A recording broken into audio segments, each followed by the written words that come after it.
Talagang parang significant dito, bukod po yung kay Pope, saka yung sa may mga Vietnamese. Ayun na lang.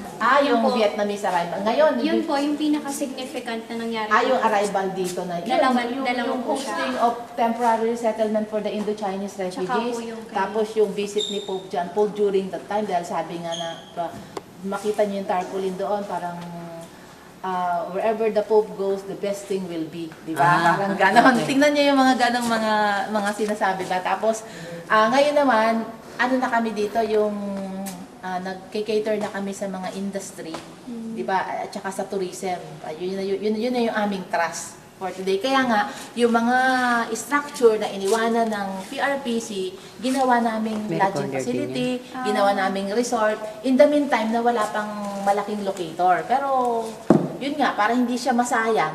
Tapos yung kasing area is napakaganda for an ecotourism, Pala yung mga mukha ng Ay, may sample kami dyan ng mga mukha ng, ito ang mukha ng Laotian, looks like Pilipina.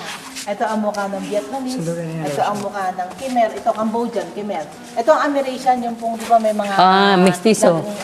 Di ba, nung after ng Vietnam War po, nagpunta ang mga Amerikano sa Vietnam. Di po ba?